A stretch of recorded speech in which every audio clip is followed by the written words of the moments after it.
安郡王妃，您姐姐来看您了。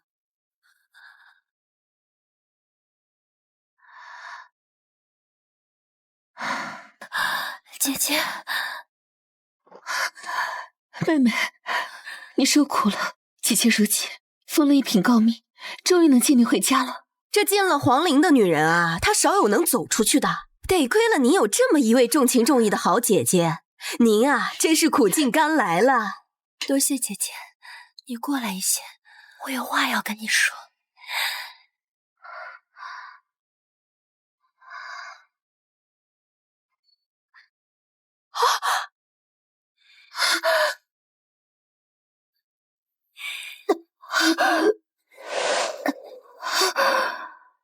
杀人了！杀人了！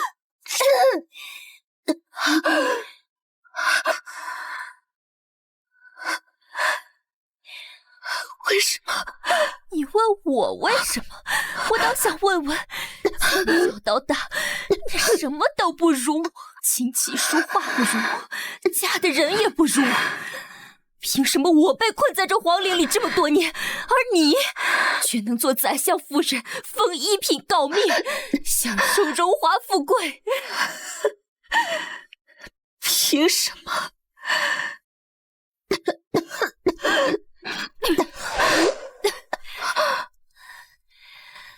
看到我这么狼狈的样子，你一定很开心吧？偏偏还要装作一副好姐姐的样子，来施舍我。我的命已经活不了多久了，那你也别想活，要死一起死。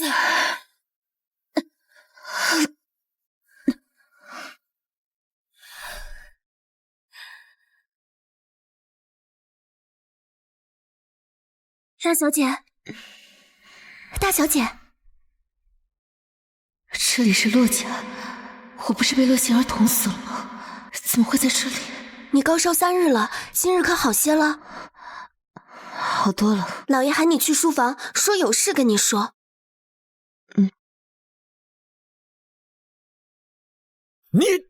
你想气死我是吧？安郡王是当今圣上的皇子，嫁给他有享尽不完的荣华富贵。可是你这么好的婚事都不要，非要嫁给一个落魄的穷酸户。是啊，仙儿，你之前听说要嫁给安郡王，不是还激动了好几个晚上都睡不着吗？你这今天怎么就突然改变主意了呢？爹娘有所不知，安郡王只是表面上光鲜，实际上是个短命鬼。女儿要是嫁给他，注定守寡。到时候他要是死了，别说荣华富贵了，女儿说不定也会被送去皇陵，再也见不到你们了。怎么办啊这？行啊，你从哪听到的消息？莫不是被人给骗了吧？爹，此事千真万确，女儿骗您做什么？这安郡王若是真的好，怎么会轮到您一个五品通正呢？洛星儿，她也重生回来了。您不知道啊，其实是人家不想嫁女，可以瞒着爹您呢。莫非真有此事？哎呀，老爷，这可如何是好啊？您可是已经接了旨的，不是还有洛君儿吗？皇上下旨赐婚，说赐给洛家嫡女，洛君儿不也是嫡女？而且她还是我姐姐，理应先嫁出去。至于女儿，就勉为其难嫁给夏月城好了。不行，洛君儿嫁给安郡王也就罢了，但是你绝对不能嫁给那个夏月城。仙儿，你有所不知，夏家这门亲事啊，是娘仓促间找的，就是为了先一步把你姐嫁出去，好让你能顺利嫁给安郡王。他夏月城不过是一个小小的举人，哪里配得上你呀？这个夏月城没你们想象的那么差，他能从一个小县城考来京城，考上状元，就足以见他是人中龙凤，将来必定是前途无量。说不定以后还能当宰相，到时候女儿就是一品诰命夫人了。等那个时候，咱们洛家也会水涨船高的。哎呦，这大白天的，你说什么胡话呢？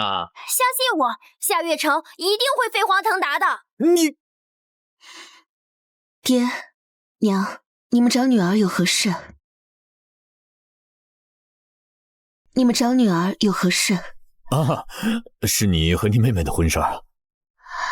妹妹能嫁进安郡王府当王妃，也是一步登天了。不，我不要嫁给安郡王，我的意思是，皇上下旨赐婚，赐给的是洛家嫡女。姐姐在前，理应姐姐先嫁出去。恭喜姐姐嫁进王府，一步登天了。爹娘，这仙儿说的对，你虽不是我所出，但到底也是洛家的嫡长女。陛下赐婚洛家嫡女，自然是点明了让你出嫁。原来如此，那全凭母亲安排。只是妹妹的婚事，妹妹的婚事，等你出嫁以后再安排。我不管，我就要嫁给夏月城。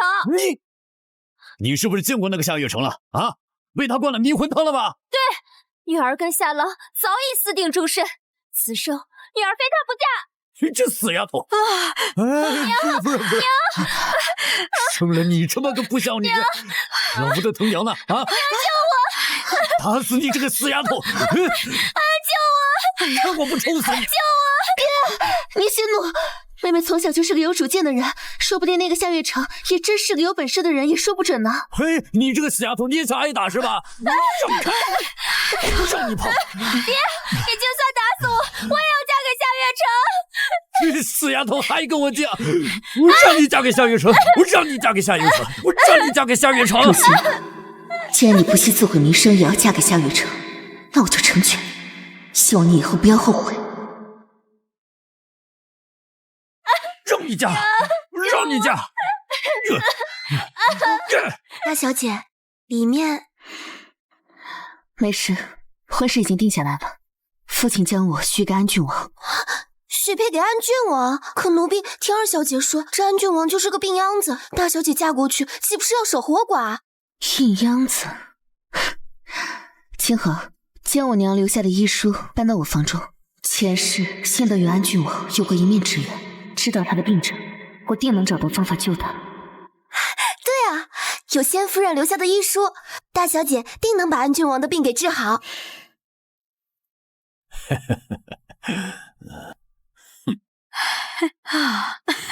老爷，这些是给仙儿准备的聘礼吗？哎，这些是王府给君儿准备的，那些才是。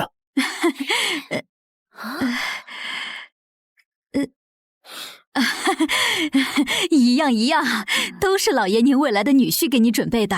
爹，既然王府送了这么多东西，不如分一半给我做嫁妆好了。都是女儿，你可不能偏心啊！当初还不是你死活要嫁给那个姓夏的，现在嫌聘礼少啊？妹妹真是说笑了，嫁入王府的人是我，怎能妹妹要拿走一半的聘礼作为嫁妆呢？君儿，你怎么来了？母亲，我若不来，恐怕妹妹就要惹大祸了。你什么意思啊？妹妹若是喜欢这些聘礼，不如我们换换，由你去做郡安王的王妃，岂不是两全其美？我才不会嫁给那个。既然妹妹不愿意，那我就爱莫能助。凭什么你说不给就不给？自古以来，聘礼都是要给爹娘支配的，哪有你说话的份儿？没想到在妹妹心中，我竟是贪图聘礼之人。你自己说的话，你还不认不成？妹妹，非我不愿，只是我方才看过礼单了，这些聘礼除了部分必要的金银俗物，剩下的不是只有皇室能用的贡品，便是合乎王妃礼制的东西。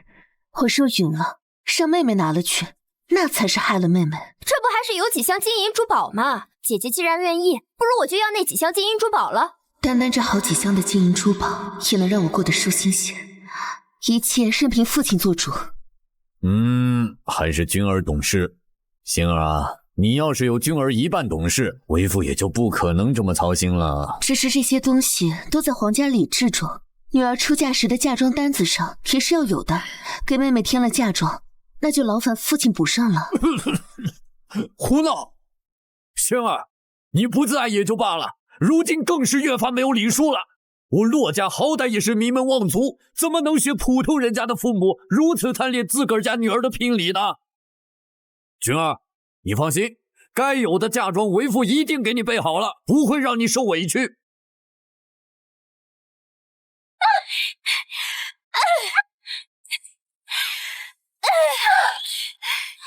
洛君儿，你以为当上王妃就能骑到我头上了吗？做梦吧！嫁进王府以后，才是你噩梦的开始。而未来的状元夫人、宰相夫人、一品诰命夫人，哪一个不比你那个注定守寡在皇陵中、孤老一生的王妃强？走着瞧吧，看谁能笑到最后。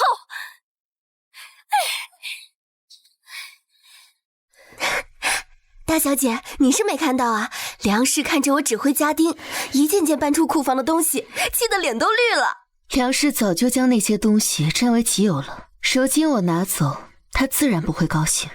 看来老爷对小姐还是挺好的，不然也不会把夫人的嫁妆还给小姐了。清河，你错了。父亲若是真的关心我，这么多年不会对我不闻不问。他不是关心我，只是我的身份变了，他希望借助我未来身份的权势罢了。原来是这样，亏我刚才还说老爷好呢。天下熙熙，皆为利来；天下攘攘，皆为利往。利益当头，什么亲情爱情，皆是浮云泡沫。好了，废话不多说，我要的东西呢？哦，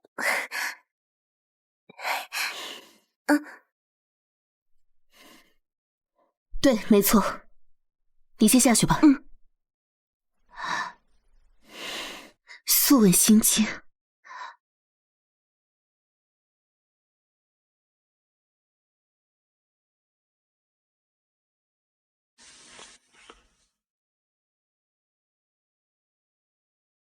陆君儿，没什么好紧张的。前世那么多风雨，我都经历过来了，不过是重新成一次亲罢了。今生你的起步，就堪比上辈子的顶峰了。以你的能力，一定会比上一世活得更好的。这一世，你只为自己而活。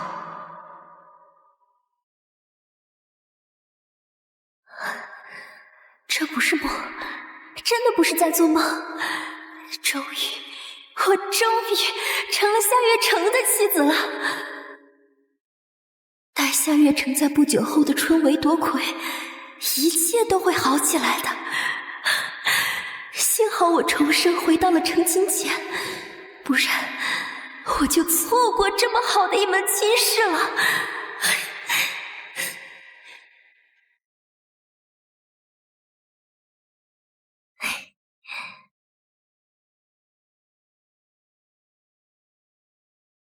本来此时已是拜堂吉时，但王爷病重，不便起身，一切从简。送王妃入洞房。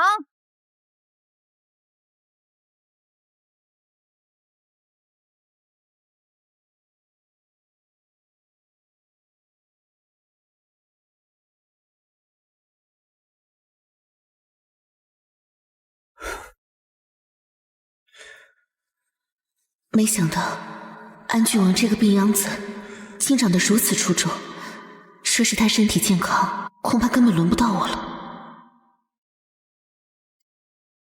很美，可惜嫁给我这个命不久矣的病秧子。本王身体不适，就先歇着了，王妃随意。王爷并非体弱，而是中毒了吧？你到底是谁？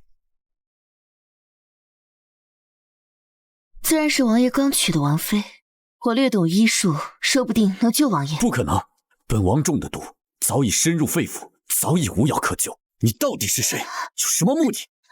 王爷，你要像审犯人一样审问你的新婚妻子吗？你当真是骆家的女儿？王爷若是不信，尽管派人去查。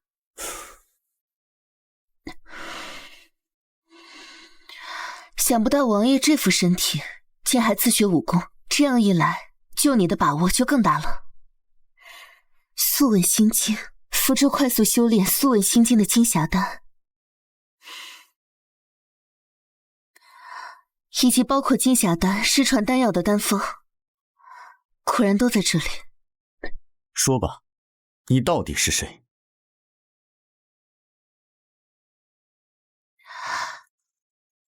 王爷还是不相信我，你我以后就是一条船上的人了，告诉你也无妨。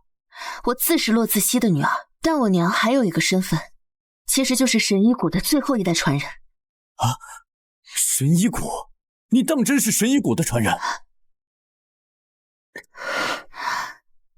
娘，我知道神医国为了避免江湖纷争，规定门人不得修炼素问心经，可如今神医国已经没了，这条规矩应该没什么用了。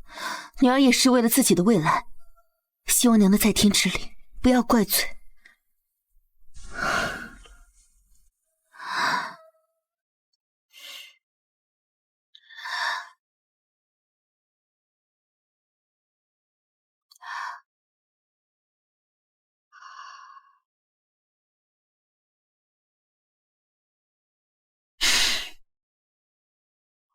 传人嘛，谈不上。我娘亲生下我便难产离世了，我只是自学了一些她留下来的医书，没有行医经验，最多算半个传人。唉，若是疑难杂症，我可能束手无策，但若只是针对中毒，我有80%的把握。王爷若是信我，便把手伸出来，让我把脉试试。我已经是王爷的妻子了，你我夫妻一荣俱荣，一损俱损，我有什么理由要害王爷？况且看王爷的气息，应该活不过3年。我若真要害王爷，为何不等着王爷自己油尽灯枯？他认真起来的模样倒是甚美，说我能活下去，未来陪伴我一生的是他，倒也是不错的选择。你这病毒真是奇怪，看着像是几种剧毒混合而成，却又不像是人为调制的，反倒是机缘巧合之下在体内自发合成了。不愧是神医谷的传人，这么快就看出来了。这种毒有些难缠，且已在你体内多年，与你的气息相互纠缠，只怕是能解百毒的金匣丹，也只能起到压制的作用。竟然还能压制，这对我来说已经是最好的消息了。谁说我不能解毒啊？要不是我提前修炼了素问心经，这门功法有极强的疗愈作用，辅以神医谷的独门针法，想来应该可以拔除。王爷只需要知道我能帮你解毒就行了，只不过这毒已经侵入肺腑，解毒的时间可能要长一些，要一步一步来，且在拔毒时王爷会很痛苦。些许痛苦算什么？能有毒发的时候痛吗？脱衣服。本王现在身体不是不能动了？王爷，你身上衣服这么多，影响我帮你施针，只是让你脱掉上衣而已。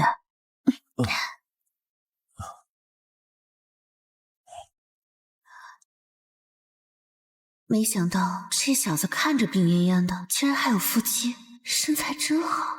给王爷解毒之前，我要先和王爷约法3章。说吧，你若是帮本王解了毒，你便是本王的救命恩人，只要不是太过分的要求，本王都可以答应。我有3个条件。第一，王爷要尊重我的选择，从今以后不能强迫我做任何我不愿意做的事情。这没有问题，你本就是本王明媒正娶的妻子，夫妻之间相互尊重，本就是天经地义。第二，我正妻的地位无论如何不能动摇，我不会阻止你纳妾，不过他们的地位都不能超过我。你放心吧，本王从未想过纳妾。你只是现在身体不行，你有能力了，谁知道呢？给本王留点面子行吗？总之，本王答应你。说第3个吧。就我们2个人，面子留给谁看啊？至于第3个嘛，我还没想好。不过我肯定不会让你做伤天害理的事情，我发誓。这不答应就算了，大不了就做个寡妇。你狠，本王同意。口说无凭，立下字据。哼。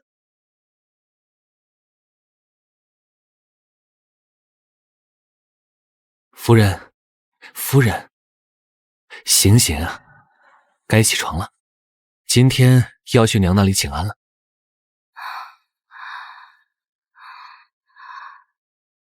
相公，我好痛啊，没力气，可以不去吗？不行，今天给婆婆敬茶请安是必须的。今天跟母亲请安之后，早点回来再睡。夏月城可真体贴温柔，前世满京都知道他宠妻如命，他的母亲也很疼儿媳妇，将陆俊儿视如己出。这些好处现在都是我的了。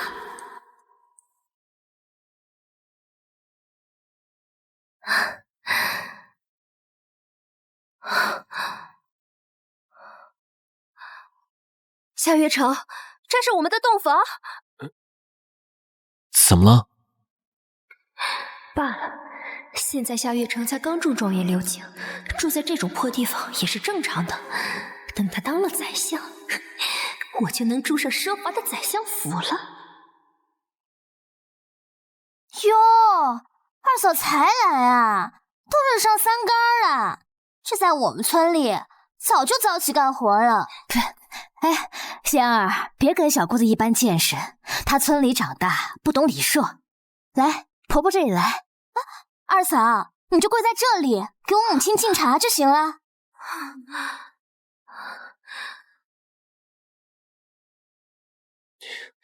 仙儿，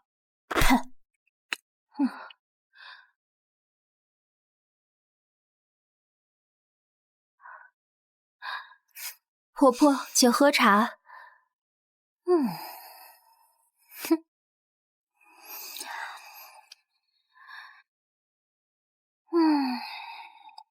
哎呀，来，仙儿，给你的红包。谢谢。二嫂，那给我的红包呢？哪有人跟新妇要红包的？早上匆忙没准备。二嫂，那就把你头上的簪子给我吧，我不介意的。哎，谢谢二嫂了。那也麻烦二嫂给我大哥大嫂还有大侄子大侄女也准备好见面礼。月城能考上状元，全靠大哥大嫂种地赚钱供他读书，你才有机会做状元夫人。等有机会呀，回乡下把他们一家接来，一家子齐心协力，才能家族兴盛。月城，你说是吧？是，母亲。二嫂，快去做饭吧，我都饿了。什么？要我做饭？以前是我做饭的，但自从二嫂进了门，就是这个家的女主人，这些事情自然就交给二嫂了。我姑且先忍一忍，等我当上宰相夫人再说。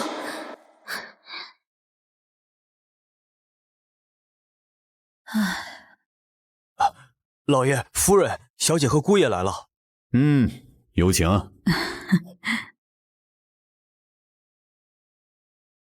爹娘，女儿带着女婿来看你们了。小婿拜见岳父岳母。女儿啊，你在乡下过得好吗？你丈夫有没有欺负你？初雪和初冬怎么没陪你回来呀？爹娘，我在夏家过得很好，初雪和初冬被我留在夏家了。夏母那个老不死的，竟然要将初雪和初冬留在夏家干活。那就好。哎，都这个时辰了，姐姐还没来吗？你姐姐嫁入了皇室，规矩自然多一些。我们等一会儿便是。我看她不是规矩多，而是被皇后罚的根本下不了床吧。老爷、夫人，大小姐和姑爷来了。快快有请。怎么回事？按理说，皇后的惩罚那么重，她应该根本下不了床才是。可恶！我当初可是在床上躺了半个月，凭什么她？这排场可太大了点吧？哎呀，静儿如今已是皇室中人，哎，以后说话可要注意点分寸。星儿，尤其是你，听明白了吗？安郡王妃到。他不是病得起不了身吗？怎么可能？他怎么也来了？他不是病得起不了身吗？前世明明终日躺在病床上，现在怎么？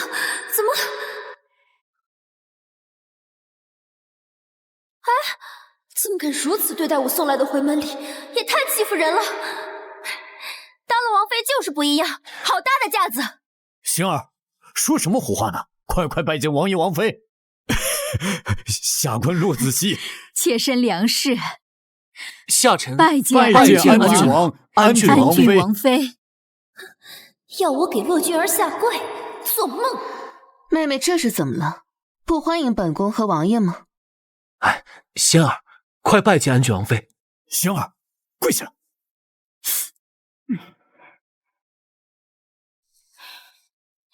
拜见王爷王妃。岳父岳母，快快请起。今日小婿只有一个身份，那便是骆家的女婿。按理说，小婿才是应该向二老行礼的人。哪里，都是一家人，妹妹不必多礼。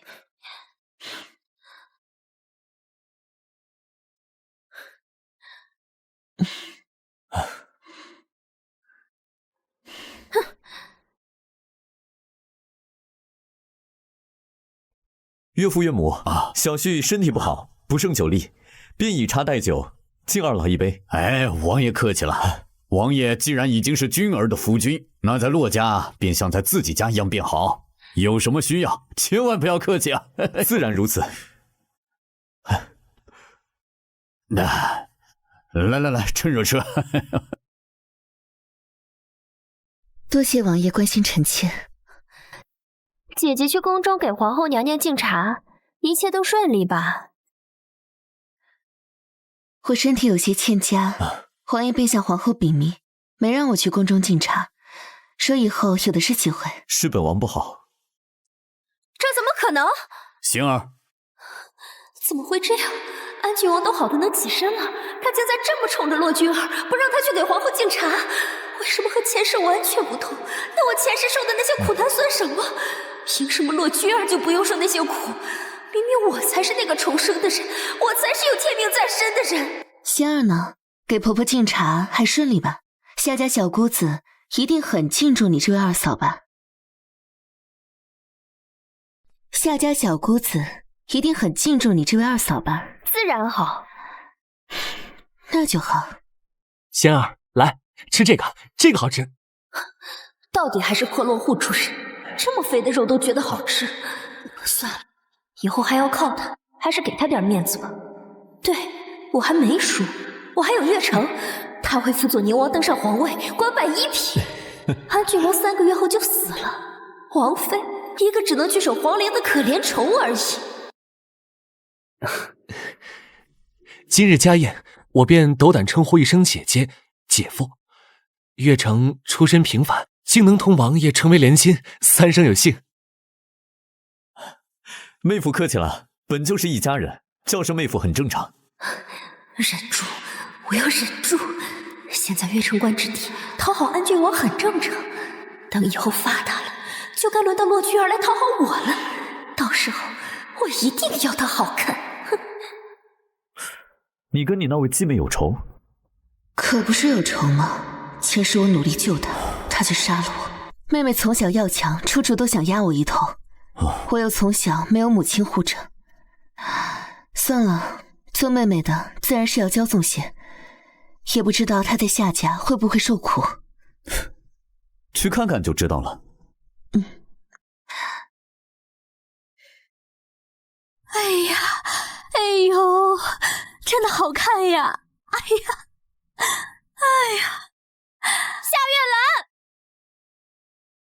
你凭什么穿我的衣服戴我的首饰？你快脱下来！你是我二嫂，我穿你的衣服戴你的首饰怎么啦？而且我的衣服又破又土，你的好看。仙儿，故事之间还分什么你我？就是二嫂的就是我的，我的就是二嫂的。你给我脱下来！哎呦，二嫂，你该去做午饭了，我和娘还没吃午饭呢。要我做午饭？初雪和初冬他们呢？夏家养不起闲人，他们被我娘1人20两银子卖了。卖了？那是我的丫鬟，你们凭什么卖她？家里多2个人就是多一笔好大的开支，而且还能卖40两银子呢。40两银子算什么？二嫂的意思，我们卖便宜了，那能卖多少？200两都不卖。哎呀，亏大了，早知道就卖200两了。这是银子的问题吗？你们凭什么擅自做主卖我的人？这个家是我娘管事儿，你当儿媳妇的自然要听婆婆的了。我不管。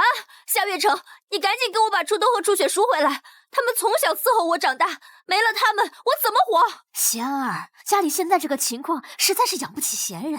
你爹不在朝中当官，门路多。今天回去有没有跟亲家翁说，让他在朝中想想办法，给我们月城谋个差事？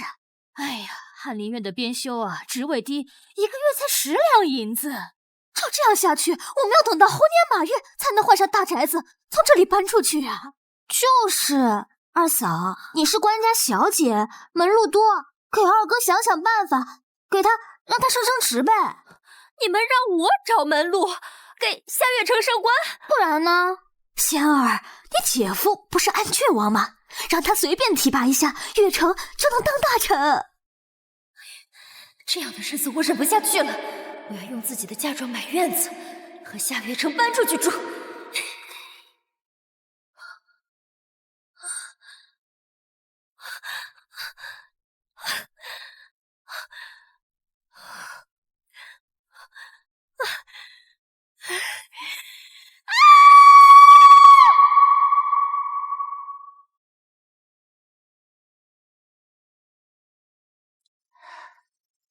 这里是洛仙儿家吗？我是她的姐姐洛君儿，这位是我的夫君安郡王。参见王爷王妃，参见王爷王妃。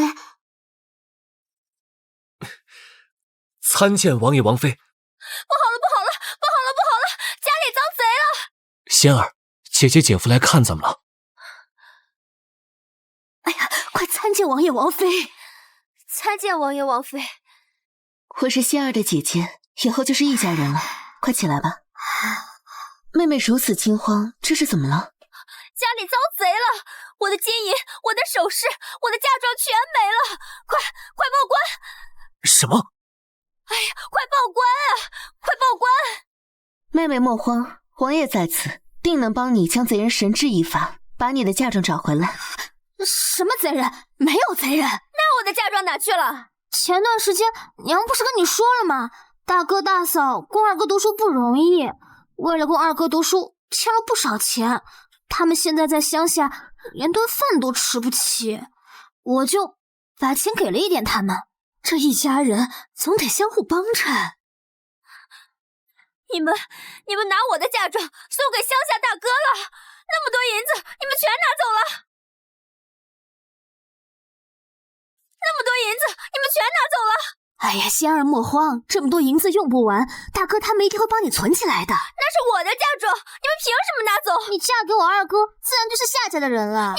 哎，仙儿，稍安勿躁。妹妹可是缺钱了，关你什么事？妹妹，你别这样。仙儿，不可以对王妃无礼。就是，王爷和王妃，其实你能得罪的。姐姐姐夫莫怪，仙儿她没事的，我只是关心妹妹。一点钱财，妹妹不必如此，惹得家人生了嫌隙。母亲那么疼你，只要你回家找母亲要，她一定会给你的。就算母亲不给，我这个做姐姐的也会借给你帮你的。谁要你的臭钱了？王妃莫见怪，老身替仙儿赔不是。夏伯母莫要客气，我不会生妹妹的气的。妹妹要是有任何需要，尽管到王府来找姐姐，我一定会帮你的。看在王妃的面子上，本王也会帮你的。哎呀，王爷王妃可真是好呀！仙儿有你们这样的姐姐姐夫，这是上辈子烧了多少高香啊！多谢王爷王妃，多谢王爷王妃。那我们就先走了。恭送王爷王妃。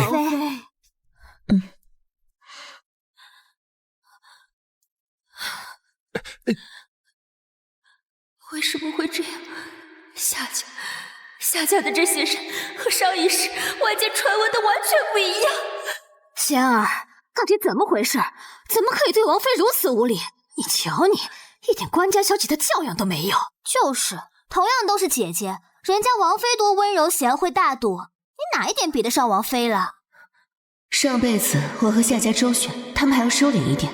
就洛仙儿这骄纵的性子，夏家可没人惯着他。洛仙儿，这就是你从我手中抢来的大好人生，好好受着吧，这才开始呢。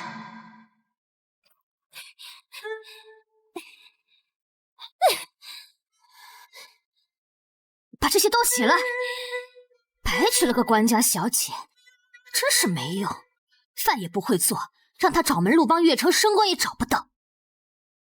二嫂，家里没肉了，米也快没了，要不你回娘家借点儿，或者去安郡王府找你姐姐也行呀，她肯定会借你钱的。我不去，这么丢脸的事情我才不会去呢！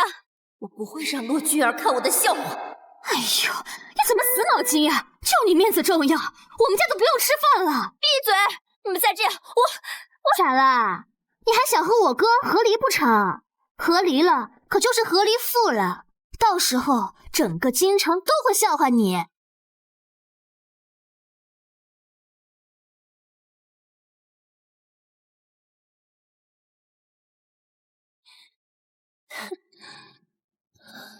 1年后，月城当宰相，我就要出头了。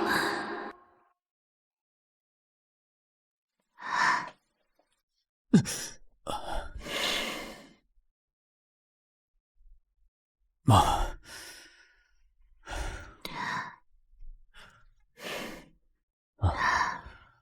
黄叶，你体内的毒已经清除大半，你在运功压制，短期内不会再有生命危险。接下来我会继续为你除毒，定能将你体内的毒素全部清除。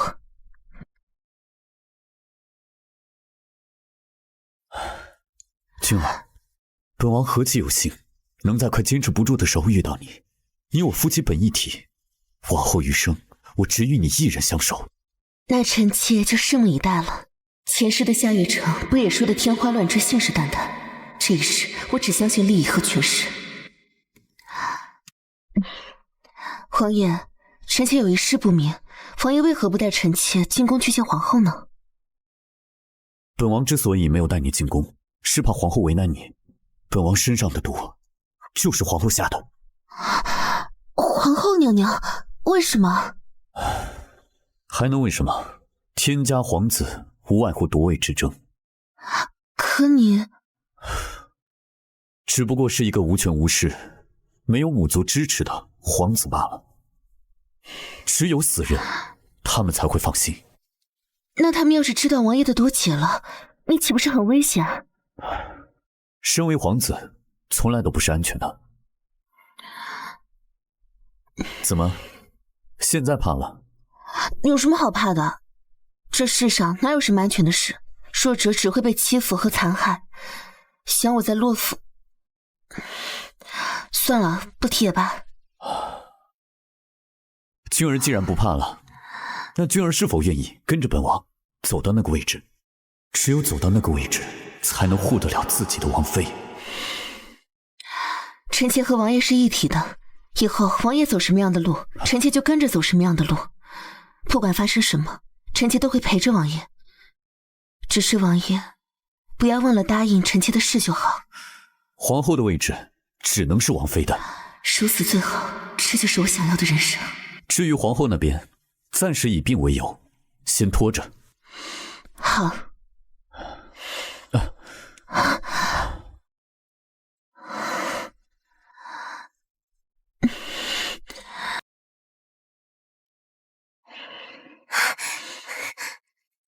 王妃，听说洛仙儿前些日子去洛府找梁氏借钱了，没想到她堂堂一个官家小姐，如此骄傲自负，竟然过上了找娘家借钱的日子。这样的苦日子，奴婢都吃不来。那样的苦很难有人能坚持下来。她亲自去的？当然不是，她可拉不下那张脸，让她那个小姑子去的。她不是丢不起脸，是怕父亲知道会责怪她抛弃她。王妃，洛仙儿要是来找您借钱了，您千万不要借给她。以前她那样欺负你，你就不要借钱给她。借，当然要借，借她几个碎银子，羞辱她，别让她死了还让她难受。好，那就借几个碎银子给她。本妃也很久没去看本妃的妹妹了，我们去看看她。好啊，去看看她的笑话，开心开心。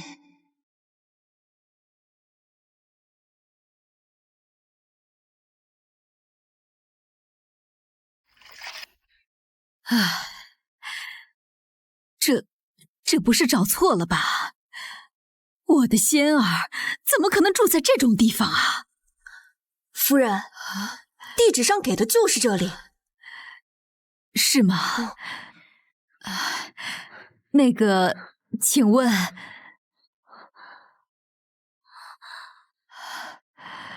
娘，是我，你是仙儿，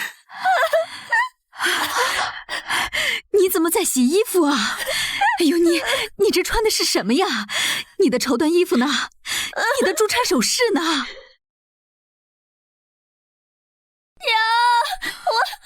哎呀，亲家母来了，快进屋里坐呀！伯母来了，怎么还带了礼物？这也太客气了吧！好你个不知死活的东西，竟然让我女儿洗衣服，干这些粗活！我女儿从小养到大，十指不沾阳春水，衣来伸手饭来张口，何等的金尊玉贵啊！你们竟然敢这样虐待我女儿，把我们家二小姐当丫鬟使了！你是活腻了你！亲家母，饶我！哎呀，我们很疼仙儿的，都把她视如己出。我们夏家就这条件，我们已经很疼仙儿了。这脏活累活，这都是我老婆子和月兰做的呀！好你个死老太婆，我今天非得教训你们不可！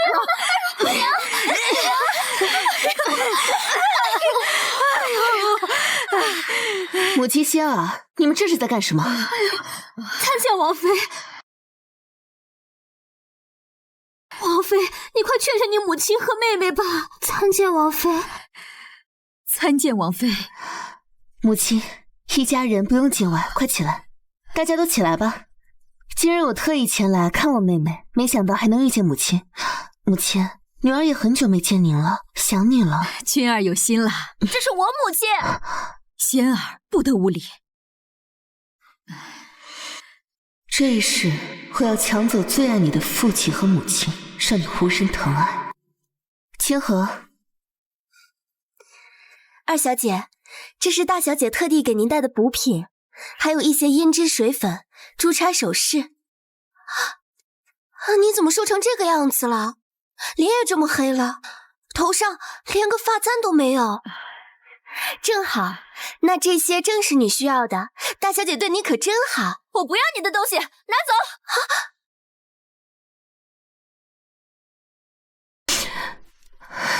妹妹，你这样可就伤姐姐的心了。母亲，女儿舍心看妹妹这样受苦，女儿的心情和母亲是一样的，所以今天才和母亲一起前来探望妹妹。以后洛府还需要洛君儿的帮衬，仙儿更是需要她的帮衬。君儿啊，母亲就知道你是最心善、最好的。母亲，闭嘴！君儿啊，你看你妹妹这样被夏家作践，你得帮帮她。哎呦，亲家母冤枉啊！我们真的没有虐待仙儿，有好吃的好喝的，我们都先紧着仙儿的呀。最脏最累的活也都是我来干的。哎呀，王妃，你快向亲家母解释解释，我真的没有欺负洛仙儿。母亲，我们借一步说话。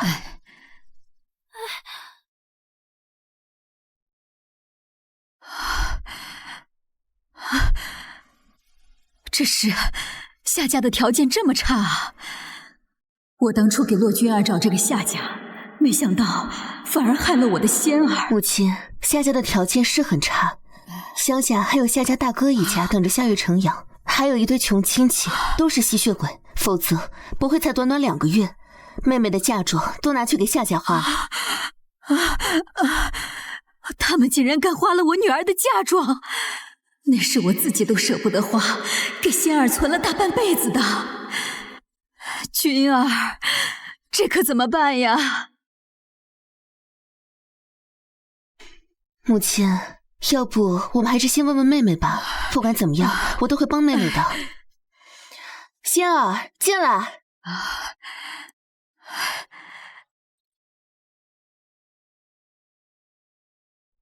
夏月成人呢？今天休沐，他怎么没在家陪你啊？他出去了，男人嘛，都需要应酬的。妹妹，男人还是得管管，万一在外面沾花惹草就不好了。你什么意思啊？你的意思是说他会背叛我，在外面找女人？不是，我是希望妹妹和夏月成夫妻恩爱，万一他纳妾回来，吃苦的是你啊。这个时候，夏雨辰应该在外面勾搭上女人了。仙儿，你和离吧，跟娘回去，娘养你啊。娘，我不和离，我一定要等到月城当上宰相，成为诰命夫人，全都赢回来。你，娘，哎呦，母亲，母亲，妹妹还是想办法，以后不要再惹母亲生气了。二小姐，伤害王妃可是要被砍头的。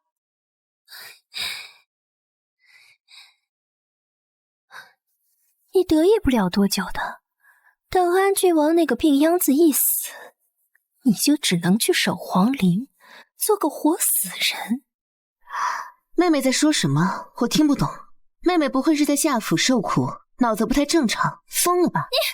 总之，你的好日子过不了多久了，你会比我过得更惨。妹妹要好好照顾好自己，别真的得了癔症。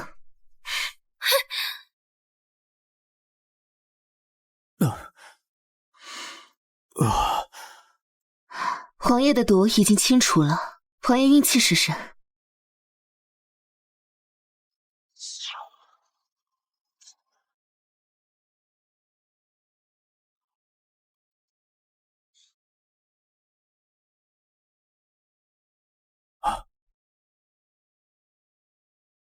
君儿，你救了本王的命，本王的命以后都是你的，本王一定会好好报答君儿的。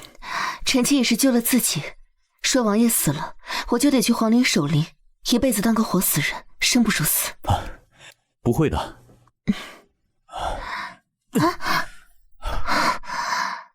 君儿，本王还欠你个洞房花烛夜，现在本王身体好了，可以补偿给你了。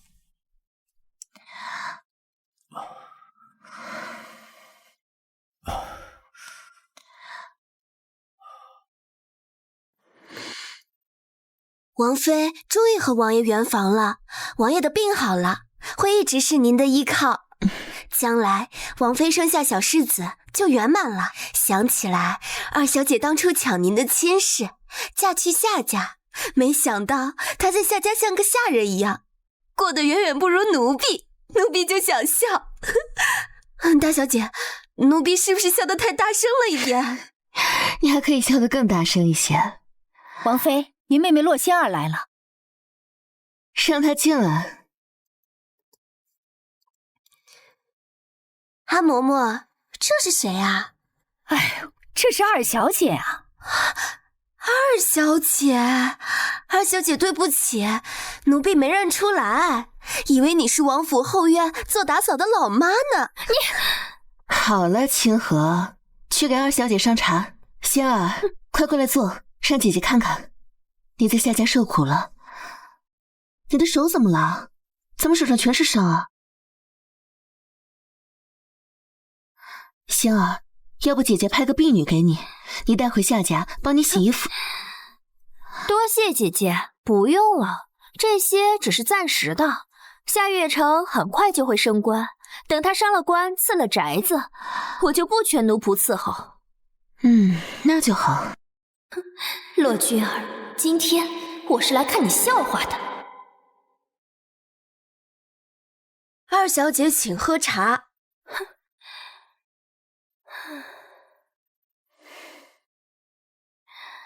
姐姐，你节哀。妹妹，你说什么？今天王爷病逝，姐姐还没为王爷设灵堂吗？哦，姐姐一定是伤心过度，不敢面对现实吧。不过这不怪你，姐姐。唉，姐姐这么年轻就死了丈夫，成了寡妇，还要去皇陵守灵，这要换做任何人，谁都受不了。唉，姐姐，你别解释了，妹妹。君儿，我回来了。鬼！君儿，本王回来了。鬼！仙儿，你怎么了？这是安郡王啊。他昨天晚上不是已经死了吗？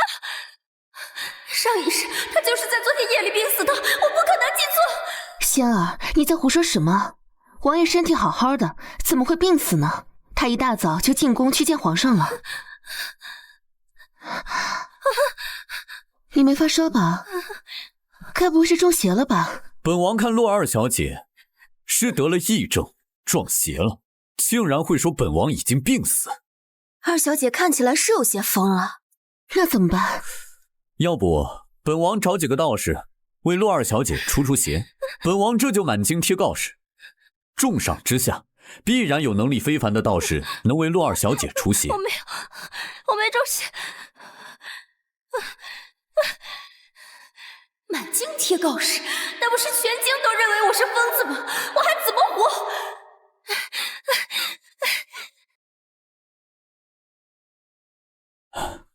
君儿，你这妹妹实在古怪。她这样着实吓到臣妾了。要是王爷死了，君儿别怕，本王不会死，本王这辈子都会陪在你身边，护着你。不过我这妹妹确实有点疯癫。王爷，实不相瞒，当时我父亲和继母是想把仙儿嫁给您当王妃的，可是他非说你活不过3个月，心腹只能去守皇陵。他死活不愿嫁进王府，非要抢着嫁给夏月城，还说夏月城能当宰相，他能当一品诰命夫人。本王看洛星儿神志清醒，不像是疯的。那王爷的意思是？本王最近总有一种感觉，如果不是你嫁进王府，本王已经油尽灯枯死了。洛仙儿可能真的知道点什么，本王先派人监视这个洛仙儿，看能不能查到点什么。王爷果然非同一般，是夏月城那样的人根本比不了的。他既然自己都能觉察到这些，倒不用我费心去引导他了。以洛仙儿的本性，肯定不会这样善罢甘休的。他监视着洛仙儿，说不定能发现宁王要造反的事。这样也好，有王爷在，臣妾安心。本王回来的时候，金这簪子漂亮，很适合你，便买回来给你。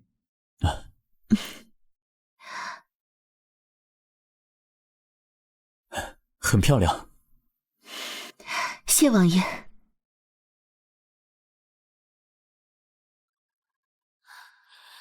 为什么会这样？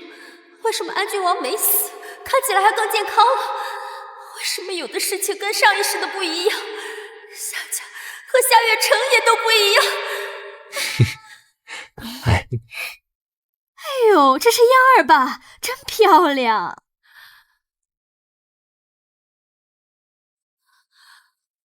夏月城，她是谁？你们为什么搂在一起？相公，这个丑大妈是谁啊？是你们家洗衣做饭的婆子吗？你说谁是丑大妈？洗衣做饭的臭婆子？哎呀，是臭奶奶。洛仙儿，住手！可别伤着我孙子。燕儿肚子里可怀着我夏家的孙子。你们有孩子了？二嫂，你不能生，总不能不让我二哥找别的女人生吧？燕儿姐姐是青楼女子，人漂亮，哎呀，不会说话就不要乱说。你竟然敢带一个青楼女子回来，还生孩子，你还要不要脸了？你们夏家还要不要脸了？你们这是羞辱我！洛仙儿，怎么说话的呢？青楼女子怎么了？燕儿能生，你肚子里连个蛋都没有。你们竟然敢拿我跟一个青楼女子比！人家会生，你不会。我怎么就嫁给你们夏家这样没节操的破落户啊？又没人逼你，我们月城娶了你，升官帮不了，家里也打理不好，真是倒了8辈子血霉。你们都欺负我，我跟你们拼了！洛仙儿，你有完没完？夏月城，你敢打我？你自己看看你现在的样子。走，进屋，让他自己冷静冷静。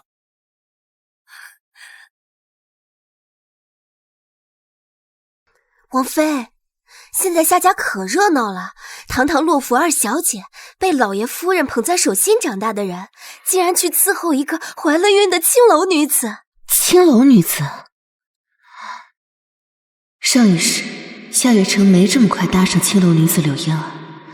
看来洛仙儿嫁进夏家，镇不住夏家的那群妖魔鬼怪。夏月城提前出去找女人了，还还怀孕了带进府中，可见是一点都不顾及洛心儿的面子。哦，我这个妹妹最是心高气傲，她愿意？她愿不愿意有什么用？她不愿意，夏月城就动手打她，简直不敢相信二小姐竟然被夏月城家暴。奴婢要是这样，还不如死了算了。她可不会轻易去死啊，就算死，她也会拉着别人同归于尽。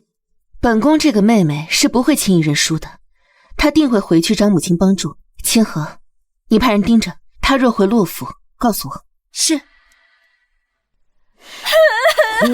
就知道哭！我是劝你不要嫁，你非要嫁，你自己造的孽自己受。我洛家的脸全被你给丢光了。哎呀，老爷，仙儿在夏家受了天大的委屈，已经够可怜的了，你就别再骂她了。老爷夫人，大小姐和王爷来了。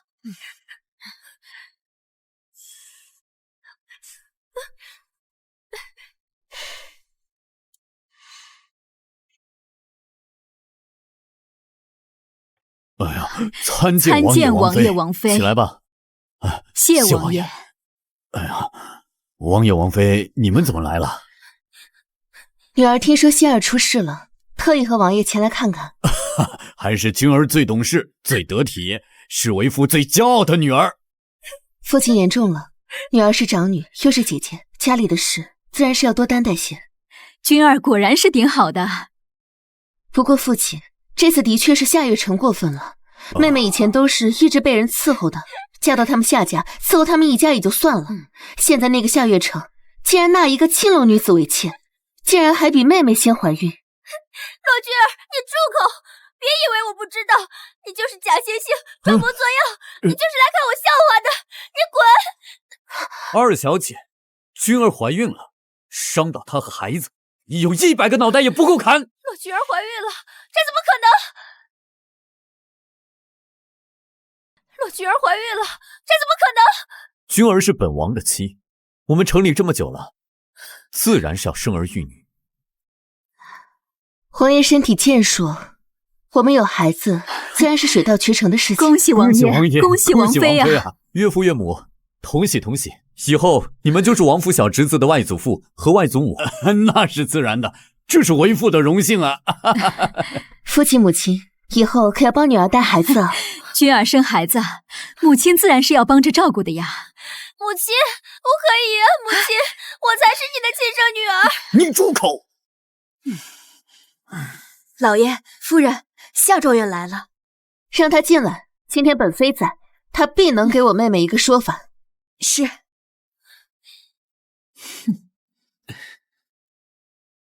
参见王爷王妃，小婿拜见岳父岳母。夏月城，你个没良心的，快拉下去，成何体统！哎呀，仙儿，先跟娘回屋。哎呀，妹妹放心，姐姐必定让夏月城给你个说法的。夏月城，你怎么纳一个青楼女子进门？这成何体统？岳父，这都是误会啊！是那宁王请我喝酒，我喝醉了，阴差阳错，这才……是宁王殿下。小婿本来也不愿意在外面多应酬的。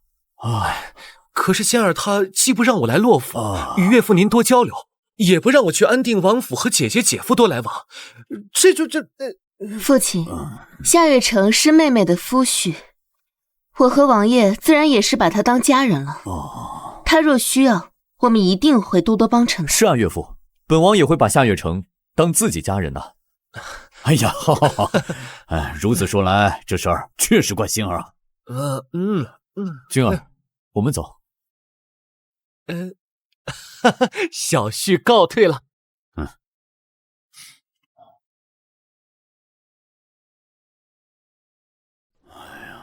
老爷，那个夏月城怎么说？他同意把那个青楼女子赶出去了吗？哼，还能怎么说？你什么意思啊？难不成还要让一个青楼女子骑在我们仙儿头上吗？那是他自己找的，要怪就怪他自己作的。当初死活劝不走，现在我能有什么办法？他自个儿选的屎他自己吃，他自个儿选的路，哭着也得走完。老爷，你怎么能不管他呢？她可是你的亲生女儿。都是你把她惯坏了。要不是你对她如此的骄纵，她怎么会走到今天这个地步？好，我现在算是明白了。你现在是不是有了君儿就不管仙儿了？那她要是有君儿半点懂事，她也不会落得今天这个下场。哼，我算是白疼她了，还拿她跟君儿比。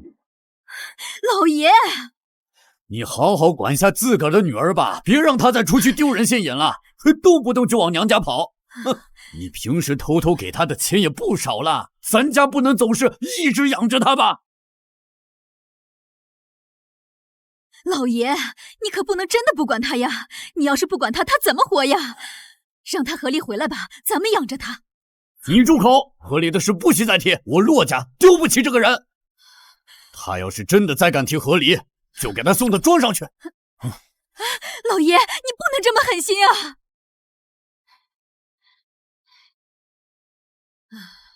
仙儿，娘，我爹那边怎么说？夏月城有没有赶走那个柳烟儿？你爹他呀，很生你的气。娘，你给女儿1千两银子吧，让女儿在外面买个宅院搬出去，然后让女儿把朱兜和朱雪买回来照顾女儿。夏家的日子，我是一天都过不下去了。我再也不想给夏家那些人当奴当婢了。我哪有1000两银子呀？我这存了大半辈子的钱都给你当嫁妆了。平时送去夏府接济你的，还是我省吃俭用省出来的。娘，堂堂一个洛府，怎么连1000两银子都拿不出来？娘，堂堂一个洛府，怎么连1000两银子都拿不出来？你再去求求爹吧。你爹很生气，对你很失望。你以后啊，不要再去你爹那里闹了。真惹他生气了，他不会管你的。不会的，我爹他这么疼我，绝对不会不管我的。这还不是因为你自己？当初我好不容易让你有机会能够嫁入安郡王府当王妃，可你倒好。当初如果你嫁进了王府，那现在最尊贵的王妃就是你了。看看人家王爷，长相俊美，身份高贵，品行端正，专情还不纳妾。看看那个夏月城，哪点比得上他？真是天大的好处全让洛君儿得了，不然现在就是他跪你，不是你跪他了。哎呦，我当时也真的是疯了，才会听你的。娘，我……仙儿，你和离吧，和离了回来，娘养你。只要娘在一天，就不会让你吃苦。娘，我现在不和离，如果和离了，我受的罪、吃的苦又算什么？我一定要当上宰相夫人、第一诰命夫人，把洛君儿踩在脚下。你要气死我呀！娘，哎呦，你真的是气死我了！娘，哎呦，君儿，你来的正好，你快说说你妹妹，真的气死我了。洛君儿，你别以为你赢了，我告诉你，笑到最后的才是赢家。你就这么想赢过我？那是必然，我从小样样都比你好，我自然会笑到最后的。洛仙儿，我实在想不出来，你的人生哪里有值得笑出来的地方？夏家的穷苦，你婆婆和小姑子的恶毒，还是夏月城的冷漠？在夏月城的眼里，你连个青楼的女子都不如。还是从小疼你爱你的爹？洛仙儿，难道你还看不出来，爹娘现在最疼我了吗？你娘可是你的亲生母亲，她对我都比对你好。洛君儿，我……你跟我比？洛仙儿，你现在拿什么跟我比？我不会放过你的。不放过？用嘴吗？洛仙儿，你现在要是跪下来求求我，我还会可怜可怜你，让你日子好过一天。我给你下跪，洛君儿，你做梦！不是已经跪过了吗？还不止一次。那只是逢场作戏，不算。希望你的骨头能一直像你的嘴一样硬，也希望你的嘴能一直硬下去。君儿，洛仙儿，你离本王的爱妃远一点，你若是伤到他，我一定扒了你的皮，抽了你的筋。王爷，臣妾只是和妹妹谈谈心，没事的。有的人心肠歹毒，不配得到你的关心。爱妃怀着身孕辛苦，本王送你回去。王爷，我明明样样比姐姐好。同为姐妹，你连君儿的一根头发丝都比不上。我现在只是处于低谷，等我攀上高峰，你们自然会觉得我好。若是你这样的人都能成为人上人，那就是老天爷不长眼。我是天命之人。神经！君儿，咱们回去。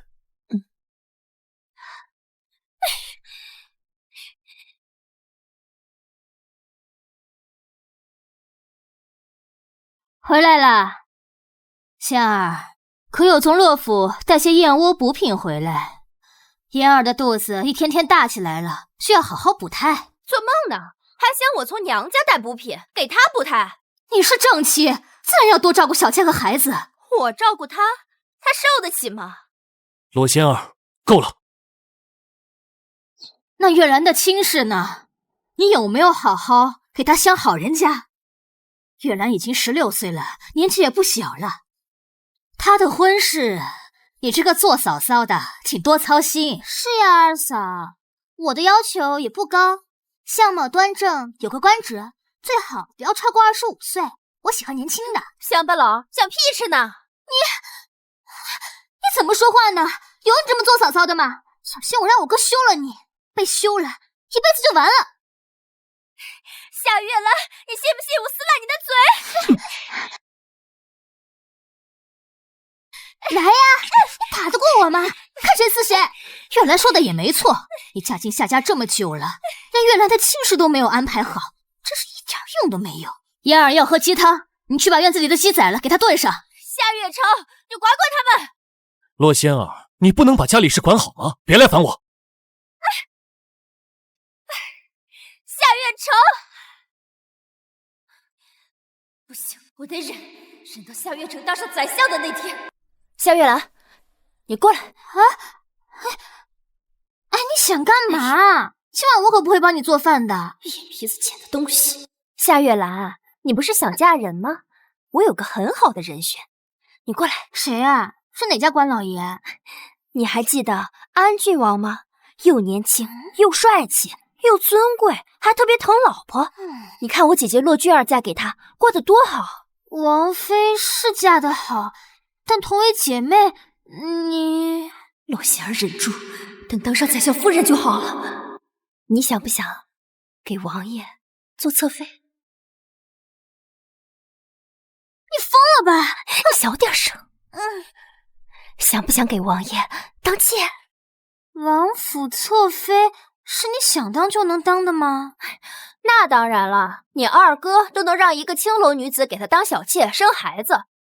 现在洛君儿怀孕了，王爷肯定缺女人，王府在这个时候肯定会给王爷纳妾的。哎，做侧妃而已，没那么多讲究。你看，你又年轻又漂亮，还又是黄花大闺女，做侧妃绰绰有余了。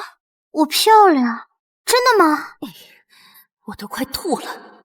真的，安郡王肯定喜欢你，到时候你嫁进王府了，就能和洛君儿一样穿绫罗绸缎，戴最好的珠宝首饰，吃的住的都是最好的。那我该怎么办？你过来。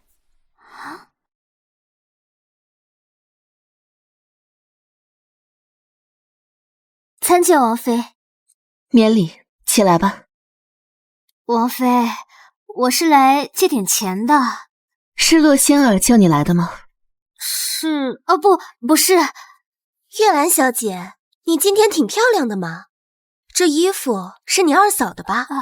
簪子也是她给你戴的，这妆也是她给你画的。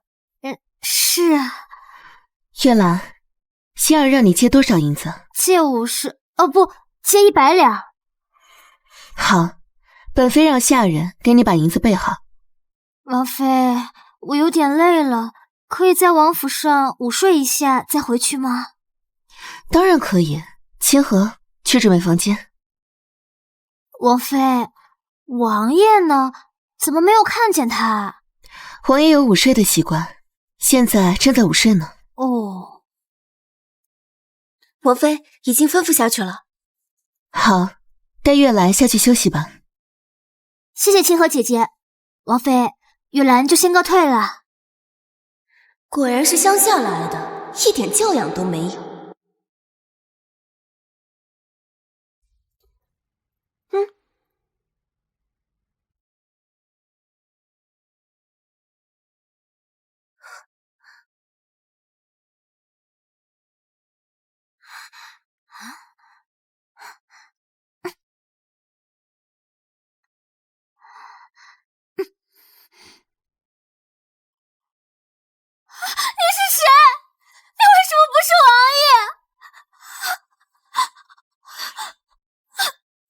月兰，你怎么在这里？你怎么和林叔睡在一起？我是来找王爷的。好你个夏月兰，你竟敢爬我家王爷的床！谁派你来的？是洛仙儿吗？敢打本王的主意，扔后院去喂狗！月兰，你可知算计王爷可是死罪？本妃知道你是个洁身自好、品行端正的良家女子，不会做出这样的事情。如实交代，本妃还能帮你求个情，让王爷对你从轻发落。这种人，直接乱棍打死，喂狗就好。不是我，是洛仙儿让我来的。清河，你去一趟洛府，将这件事情告诉父亲母亲。王爷，我们送月兰回去吧。好。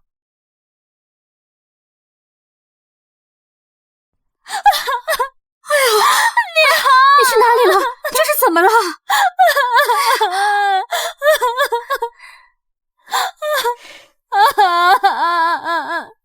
姐姐，月兰和王爷都这样了，你必须让月兰进府当侧妃。怎么了？洛君儿，你别装傻，蒙混过关。夏月兰进了王府，还不得天天给洛君儿添堵？光是夏月兰和安郡王睡过，就够恶心你洛君儿的了。王爷已经把我们月兰睡了，你就必须让月兰进府当侧妃。月兰是真的。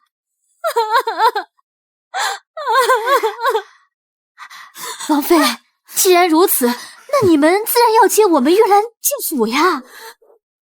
洛仙儿，果然是你让月兰来我王府，大白天爬人床的。原本我是不信的，没想到你竟然干出这样的事情来。王妃，事情都已经发生了，我们月兰还是得嫁进你们府里去的呀。我们月兰呀，要去安郡王府当侧妃了吗？月兰，你也太了不起了吧！谁说本王碰过夏月兰了？本王心里只有君儿一个人，本王也已经承诺这辈子不会纳妾，只有君儿一个妻子。本王要和君儿一生一世一双人。你堂堂一个王爷，一生一世一双人，怎么可能？就是，别说王爷您了，哪个男人不是三妻四妾的？王爷的意思，他根本没碰夏月兰。洛君儿，你什么意思啊？夏月兰今天去王府，说是洛仙儿你让她去借银子的。我把银子准备好，她又说要在王府午睡，结果她就爬上床睡了我们府上的林叔。林叔？谁是林叔啊？林叔是我们府上的管家，只不过林叔已经50多岁了，孙子都和月兰一样大。刚好林叔的妻子已经死了10几年了，月兰若要负责，可让林叔娶了她做续弦。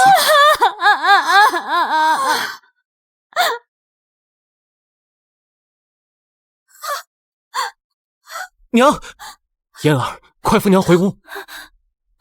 是。我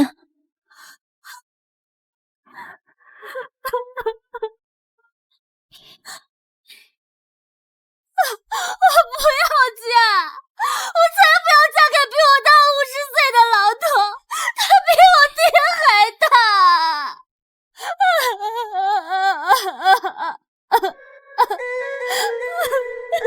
怎么会这样？明明就是你撒谎！你毁了月兰！夏月成，你凭什么打我女儿？娘，你问问洛仙儿，她做了什么？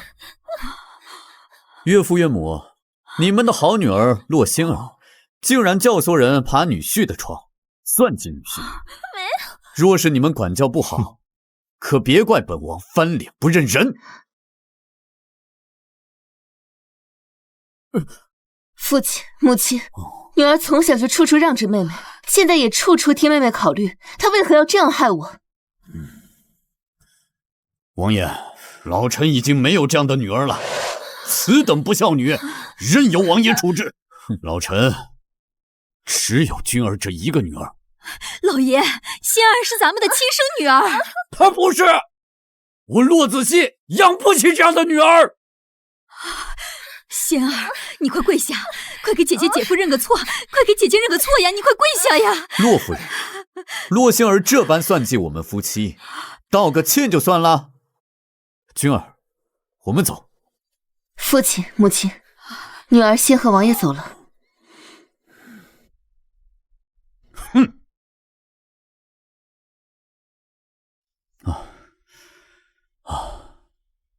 还好王妃机灵，要不然本王要被夏月兰恶心到了。难道她真爬了？王爷将纳她为妾不成？绝不，一个村姑而已，本王将她杖毙了便是。那如果是一个漂亮的官家大小姐呢？都一样。本王答应过你，不会纳妾。在本王心里，君儿是最好的。啊！夏月兰是个窝里横的，人笨，胆子又小。她今天一到府上，臣妾就猜到她要做什么了。本王可真是娶了一个精明能干的贤内助。这样一来，臣妾的父亲怕是再也不想搭理洛仙儿这个女儿了。算他还明智。他不是明智，他只是看重利益。如今我是王妃，对他有意，他才偏向于我。这一切多亏了王爷。以后有本王在，本王会给你一切你想要的，给你最好的。你还想让岳父更疼爱你？臣妾已经不在乎了。臣妾只是想把父爱从洛仙儿身上抢走，让她彻底失去父爱。只是臣妾小的时候，父亲还是很爱臣妾的。自从母亲去世后，父亲娶了梁氏，生下了洛仙儿，洛仙儿便抢走了全部的父爱。我父亲这个人，把利益看得比什么都重，他的爱，臣妾已经不稀罕了。以后本王爱你。多谢王爷。那洛星儿呢？爱妃要怎么办？就这么放过她？这个洛星儿，我看她的样子就知道她没少欺负你。如果你想报复她，我可以让她更痛苦。洛星儿这个人是不会轻易罢休的，以后再看。等有了机会，一定要除掉洛星儿。你不用担心，本王安排人监视着她的，不会让她伤害到你。君儿，本王是你的夫君，王府就是你的家。以后等咱们的孩子出生了，本王和孩子一起疼你。以后我们就是一家人。王爷今天吃糖了，嘴巴这么甜。君儿要不要尝一尝，本王的嘴巴有没有吃糖？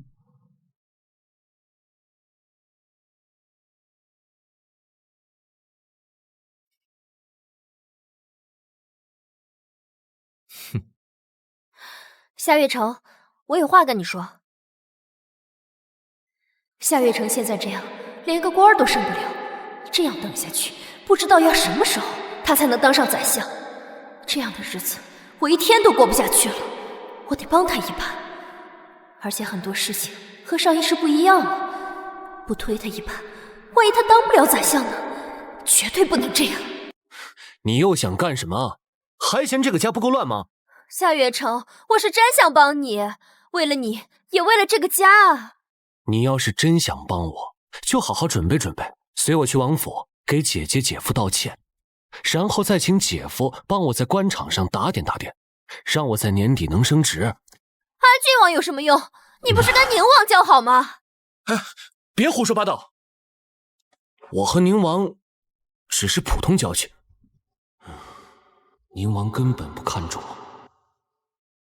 姐夫他人好，又答应会帮我们，只要他稍加提点，就会让我们夏家变得好很多的。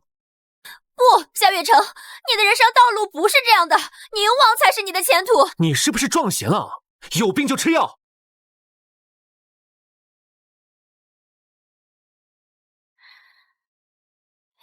夏月城，我实话告诉你吧，我是重生的，所有发生的事情我都知道。啊？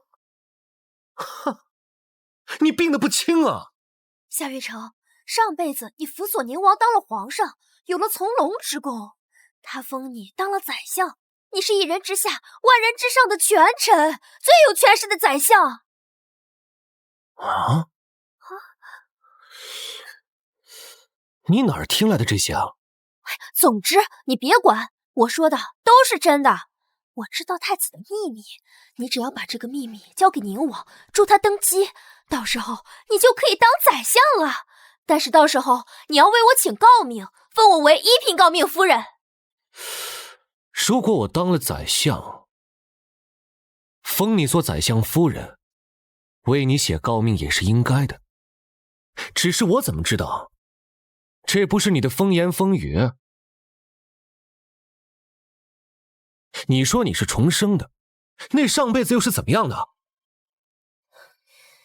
为了让他相信，也只能多告诉他一些。其实上辈子我不是嫁给你，我是嫁给安郡王，但重生回来之后，我才发现你更好，所以才选择嫁给了你。你的意思是，上辈子我娶的洛君儿？总之，你帮着宁王揭露太子，能帮宁王当上皇帝，他自然会重用你，你会前途无量的。王妃，夏月城求见。让他进来。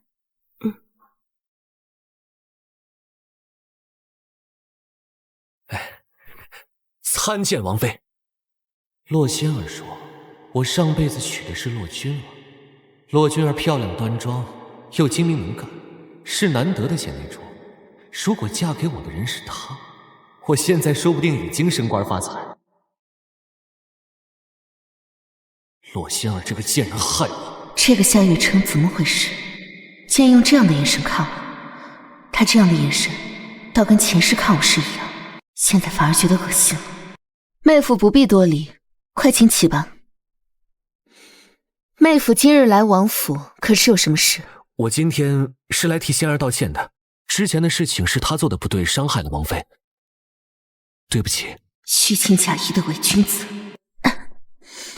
洛仙儿一人做事一人当，本妃不会怪到你头上的。要是没别的事，你先请回吧。王妃，仙儿和我说那件事儿，说我前世和你……洛仙儿这个毒妇是把上辈子的事告诉夏雨城了。妹夫说什么？洛仙儿说，我上辈子娶的是你，如果不是他的话，我和你……夏雨城，本妃也是你能编排的吗？敢诋毁本王的王妃，找死！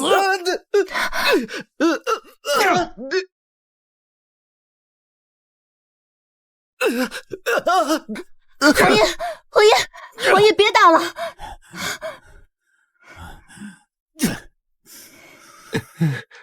王爷手打疼了，臣妾心疼。还看？再看就打死你！我跟他说这些有什么用？他又不知道前世的事情，只是这辈子没能娶到他，我好不甘心。还看？滚！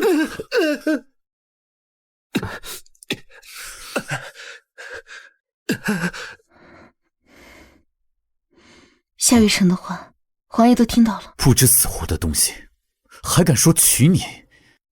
那王爷介意吗？本王怎么会在意那些？且不说本王清楚，你是清清白白嫁给本王的。就算你嫁过他夏月城，你现在也是本王的妻子，本王会待你如一。君儿，能娶到你是本王的荣幸。如果不是你，本王已经变成一堆黄土了。君儿，这段时间以来，本王已经爱上你了。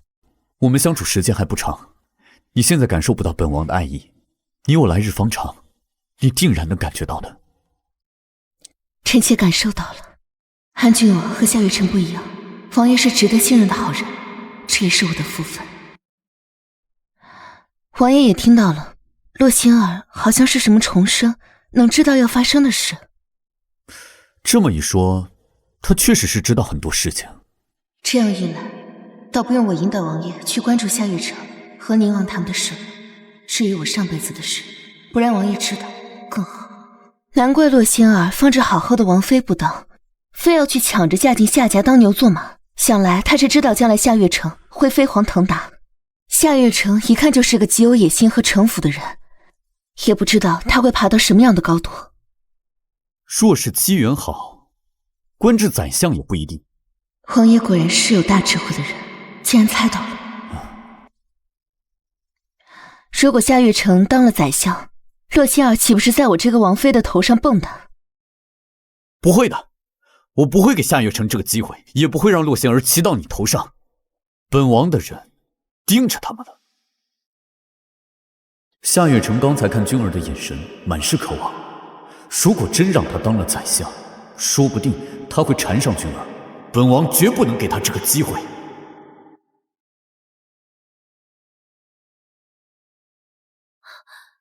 夏月城，你怎么受伤了？你跟人打架了？谁打的你？你去哪儿了？我没事儿。哎，对了，你上次说的能推翻太子的秘密是什么？夏月城，你终于想通了。我本就不是安于现状的人，既然有机会，自然要往上走。这种穷苦日子我过够了，我要升官发财，成为人上人。我要当宰相，我要让所有人都对我下跪行礼，高看我一眼。这才是我嫁的夏月城嘛！哎，夏月城，你过来，我告诉你，太子的秘密就是，他其实不是皇上亲生的，是皇后和他的初恋生的。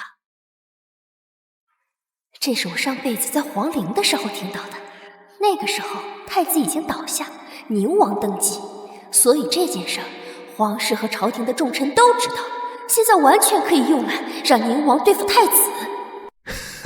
你确定？千真万确。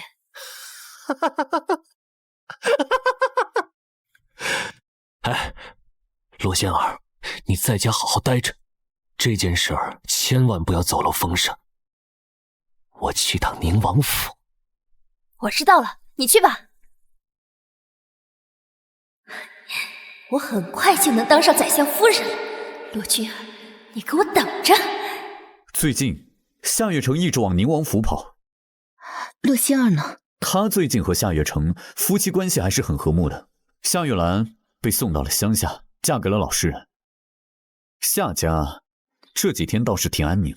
应该是洛心儿想了什么法子，让宁王和夏月城合作上了。他对夏月城有用，夏月城自然对他好；夏月城对他好，夏母自然也会对他好。会是什么？我出嫁之前曾偷听到洛心儿谈论过一件事情。他说太子不是皇上亲生的，是皇后和他的初恋所生。这个消息是我上一世无意间撞到皇后出宫听到的，也是我把这个消息透露给夏月城，让他以此结交宁王，助宁王登基，才助他当上宰相。只是事情哪有这么简单？光这么一个消息，没有证据，不可能扳倒太子。这一世没有我的帮助，宁王他们不会这么快找到证据。极有可能是真的。好，本王从小到大，皇宫里面那么多孩子，皇后几乎都对他们下过毒手。皇宫当中有7、8位皇子，现在只剩下本王、宁王和太子。宁王也多次遭受皇后和太子的打击，要不是他们母妃和母族的强大，宁王也活不到今天。本王就更不用说了。如果不是阴差阳错娶了你，本王现在已经是一具尸体了。这么说来，那确定是真的了。皇爷，臣妾还听洛心儿说起，皇后的那位初恋，也就是太子的生父，长得和太子很像，因此他的太子小的时候就自毁容颜，离开了京城，好像去了江南。皇后的初恋，本王听说过一些。本王这就派人去查。本王可以将计就计，让他们两败俱伤。本王坐收渔翁之利。皇爷打算怎么做？本王打算把宁王知道的透露给太子，太子必然狗急跳墙，要先下手为强。这时候我会再透露消息给宁王，让宁王也察觉到，让他们自相残杀。皇爷英明。你让开！你让开！仙儿，母亲都被你气病了，她现在不想见你。怎么可能？我才是母亲的亲生女儿，她为什么不会见我，而见你？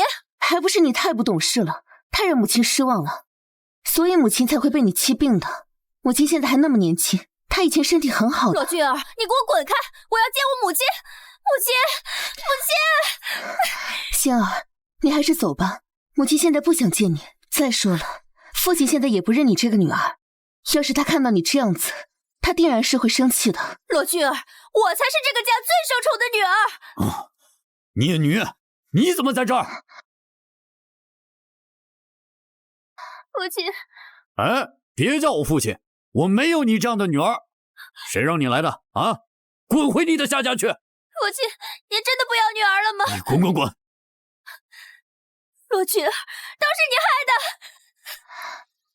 你们又在欺负本王的王妃啊！王爷，没有人欺负君儿，那就好。君儿得知岳母病重，特地前来探望。本王下完朝回来，带她回去。啊，王爷对君儿有心了。她是本王的妻子，又怀了本王的孩子，本王自然放心不下。多谢王爷担心，臣妾和孩子都很好。仙儿，你先回去吧，别再气母亲了。夏雨城怎么来接你啊？你们该不会又吵架了吧？我跟月城好得很，他是因为有重要的事情才没能来和我看望母亲的。哦，夏月城又要升职了，别弄得和之前一样，夏家已经有一个柳嫣儿了，别到时候再弄出一个花嫣儿来。月城现在是宁王的座上宾，他以后是可以当宰相的。你住口，休得胡言！仙儿，这种话别再让母亲听到了，她定然是受不了的。滚！父亲，母亲，我说过，我不会让你们失望的，我一定会证明给你们看，你们会为我骄傲的。罗君儿，你从我这里夺走的东西，我一定会拿回来的，很快。哎呀，我怎么就生了个这么个女儿啊？君儿，王爷，你们千万不要往心里去啊！父亲，我是不会生妹妹的气的。那我和王爷就先回去了，改日再来看望母亲。还是君儿最懂事，最孝顺。啊，哎呀，怎么样了？一切尽在掌握中。希望一切顺利，王爷不要受伤。君儿，我回来了。王爷有没有受伤？我没事。情况如何？大获全胜。太子知道宁王得知他的秘密，不惜在宫里围堵绞杀他。宁王伤得很重，不治而亡。本王找到了太子的生父，交给了父皇。太子狗急跳墙，要刺杀父皇，被父皇的暗卫当场斩杀。皇后也服毒自尽了。这就好，这就好。是啊，很好。父皇这次受了伤，已经下旨要传位于我。我向父皇请了旨，封你为皇后。多谢殿下，殿下果然不负我。自然，这辈子本王都不会辜负你。萧月城呢？宁王虽然是揭露太子，但也是谋反，父皇最不容许。夏月城是参谋，也是叛徒，皇上命我将他们捉拿诛灭。夏月城和洛仙儿这两个也都是危险之人，正好趁这次机会将他们全部铲除。如此最好，他们现在应该都还在夏家，臣妾陪王爷去。走。仙儿姐姐，喝吧。仙儿姐姐对我真好，以后我一定会好好敬重姐姐，伺候姐姐。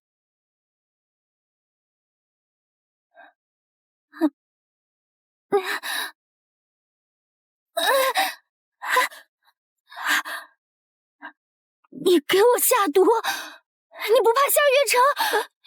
我伺候你，给你熬鸡汤。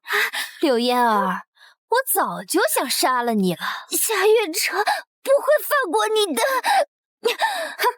笑话，都是因为我，夏月城才能有今天。他怎么会因为你一个贱妾怪罪我？什么东西也配和我洛仙儿抢丈夫？这就是和我抢的下场。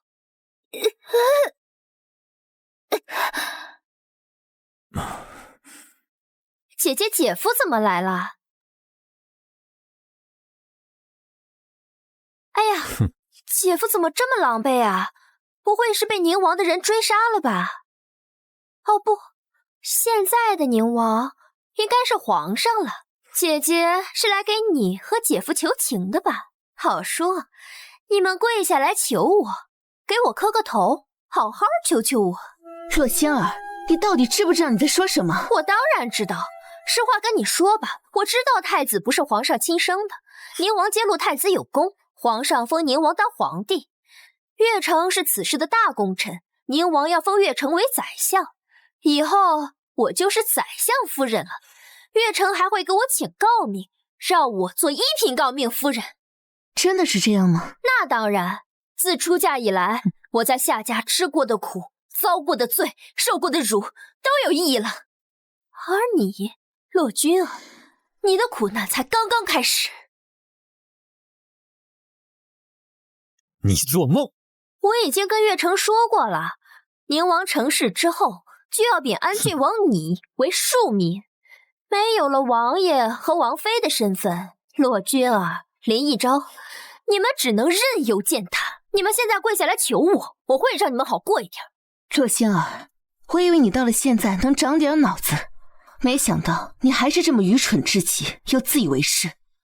你的计划是不错，可是你又怎么能保证不会出现任何变故呢？变故？什么变故？太子知道了宁王的计划，为了杀人灭口，伏击了宁王。现在宁王已经去阎王爷那会儿报道去了，也多亏了你们泄露了太子的秘密。太子如今已经死了，本王作为当朝唯一的皇子，父皇受了伤，已经下了旨，让本王做皇帝，君儿做皇后。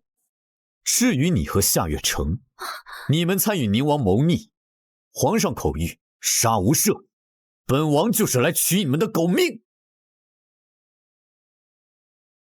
本王就是来取你们的狗命！不，绝对不可能！夏家的人也一律处死！不可能，绝对不可能！洛仙儿，你竟敢害我！我要杀了你！夏月城，到底怎么回事？洛仙儿，你个害人精！你害了我！也害了夏家全族啊！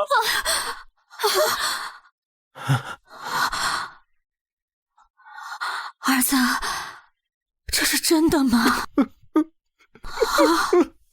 母亲，是我对不起你，是我害了夏家。难道是真的？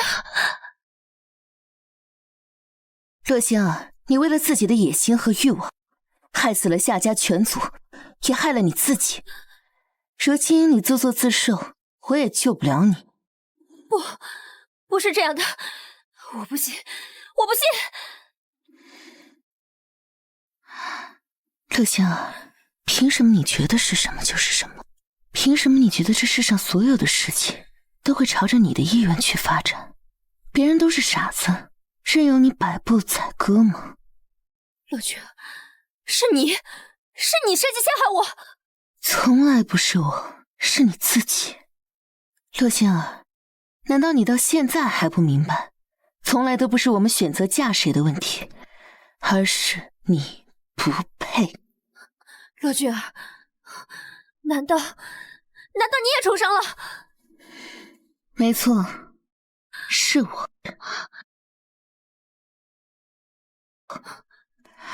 上辈子夏月城能当上宰相是我，这辈子安郡王能活下来也是我，是我救了他。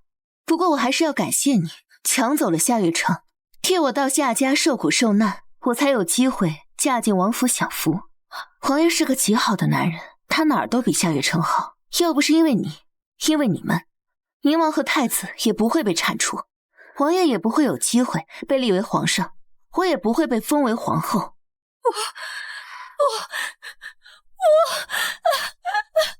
太医说这是个男胎，就会是以后的太子、皇上，我就是太后。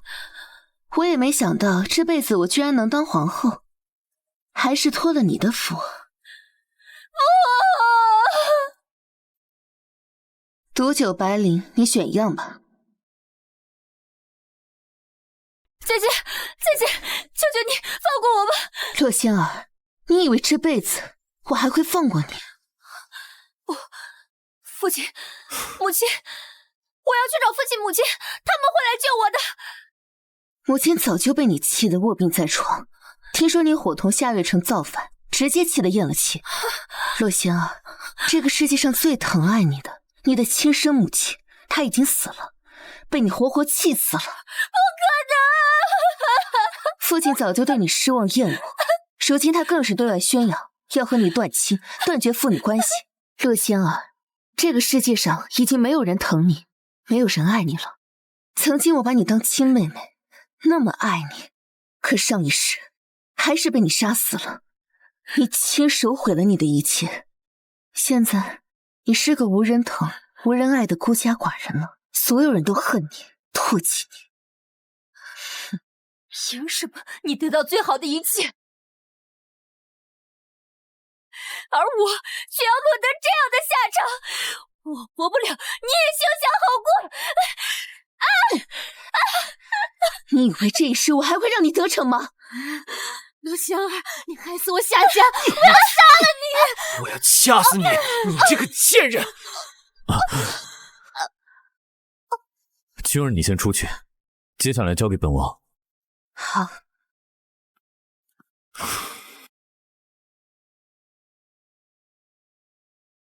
都已经处理好了，毒酒。前世夏月城和夏母对我并不好，这也算是他们的报应了。走，咱们进宫去。皇后娘娘。是皇上。